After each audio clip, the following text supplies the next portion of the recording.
to the audience. They go, like this. And the audience would erupt again in more applause. It was fascinating. Don't do this when you're in your club. I'm just showing you, it's a trick.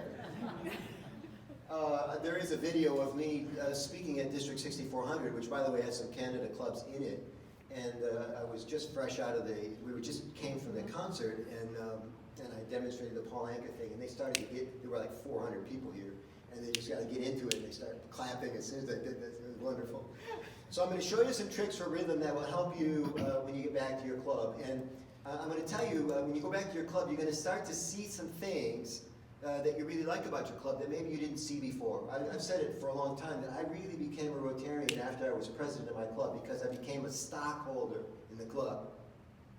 I was keeper of the keys for a year, you know. I opened and closed the place.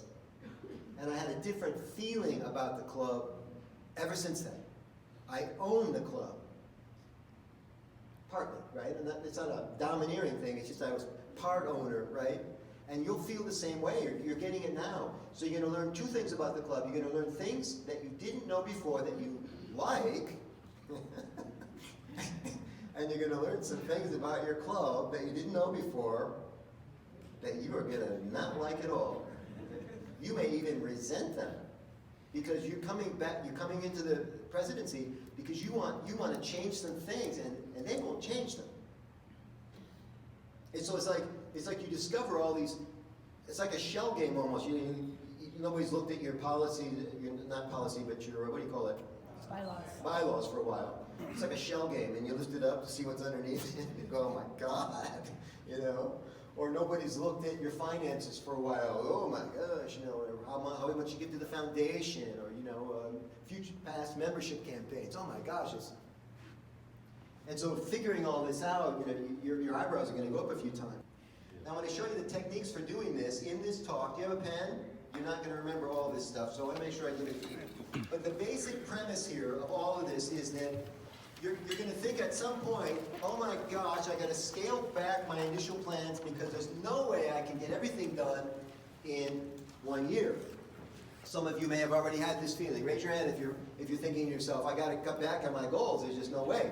Yeah. So what you'll do is you'll try to put less into the funnel because you think if you put less into the funnel, you'll overall have a better experience and a better club at the end of the year.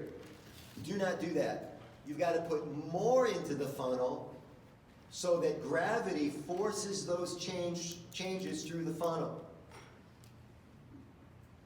2 words, beer bong.